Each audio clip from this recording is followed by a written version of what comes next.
All right, we're looking at the Coolpix S8000. This is the slimmest camera on the planet with a 10x optical zoom. This thing will go from 30 millimeters to 300 millimeters, and that's definitely a very small factor for having that much zoom capability. If you want a travel camera, something to go with you everywhere that's very versatile, this is absolutely perfect. It's actually got vibration reduction, f3.5 through 5.6, so 3.5 on the wide end and 5.6 when it's fully zoomed into 300 millimeter.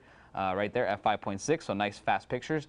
It's a 14 megapixel sensor on this camera, so very large images, very sharp, high detail images. It's got a 3-inch display with 920,000 dots. Now that means that this display is high def. Very, very nice detail. That means when you're reviewing your pictures, you can really tell if you got the best image. Now check this out. I'm going to turn the camera off.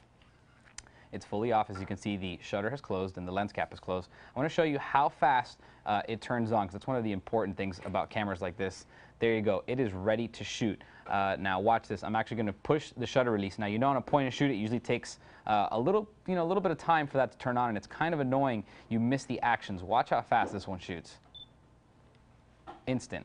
I mean, instantly took a picture. Now, in that one, I was in continuous shutter mode, or continuous mode, so basically it took 16 low-resolution photos at the same time. Really, really cool. It's basically like slow-mo. Now, I'm going to do this backwards and upside down, but let me see if I can actually get out of this mode and go into the regular mode. Continuous, and I want to go to single shot. All right, so now you're in single shot mode. You're ready to go, and now watch this. Watch how fast. I mean, it was pretty fast before, but this is even better. Takes the image nearly instantaneously, so very fast shutter release. Now, it's also got a really cool feature, and it's called BSS, or the Best Shot Selector. So I'm going to show you how to get to that real quick. I'm going to hit Menu, and I'm going to go there to where you pick the shot. And see BSS? It's basically going to take a bunch of photos, and it's going to pick the best and the sharpest photo out of up to 10 of images. So it'll take 10 sequential shots very quickly and then pick the fastest one. It also has 1 frame per second continuous shooting.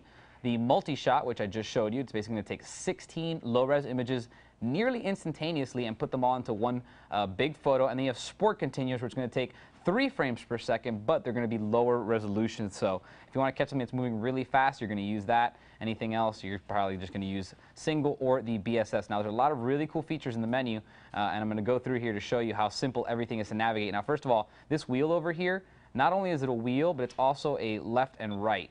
So basically, I can go back and then go to this menu.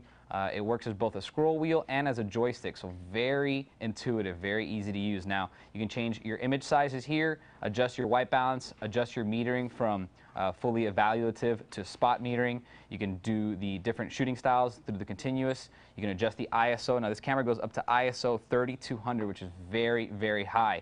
You are going to get a lot of noise at 3200, but up to 1600, it's actually pretty good.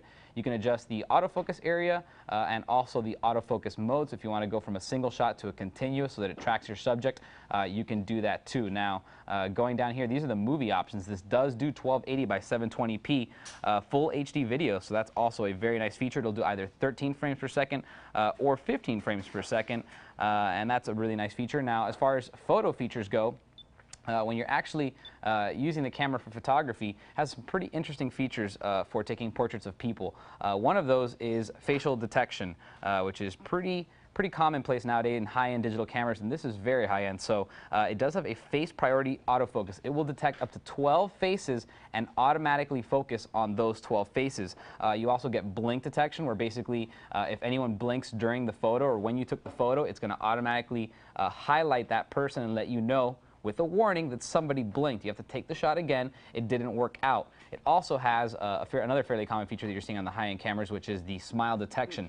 Point the camera at your face, smile, it understands what's going on, that your eyes are open, you're not blinking, and it's going to automatically take the picture when you smile. So that's really, really cool. Another really cool feature that the camera has built in is skin softening. So basically, if you just took a portrait of somebody, you can on the fly soften their skin. So that's really nice. Takes about 10 years off instantaneously. You can also add D-lighting or dynamic lighting that's going to increase the brightness inside of the shadowed area. So if you have a dark area that's shadowed, it's going to bring up the light. You can also do quick retouch, which lets you add contrast or saturation. It has like a creative slider that lets you go crazy.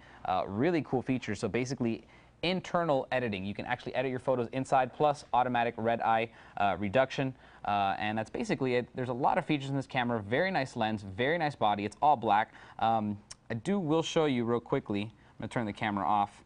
The bottom, this is where your SD card goes. So you have a 1050 milliampere hour battery. It's going to give you about 200 shots at full resolution. You also have an AV out right here, which is a really small little mini USB looking type port, but it's not. It's an AV out, so if you want to send that to a television, you can do it there, including the video, I might add.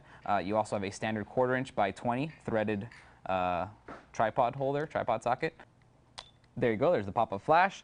So if you want to use flash, you can use that as well, or if you want to turn it off. Also right up here at the top, it's cool to note that it does have dual stereo mics. So if you want to record audio, you're actually going to get a left and a right channel. Over here is your zoom controls, and then on the back, very, very simple controls. Basically a single dedicated button to recording video. So if you're about to take a photo and you want to change it to video, there you go, it's recording video. Also, you have camera and playback buttons that are dedicated, flash, timer, plus or minus exposure compensation, and then a macro mode in case you need to get real close, a dedicated delete button, and then a dedicated menu button and a place to put a lanyard. So there you go, the S8000 ready to go. Very, very nice camera.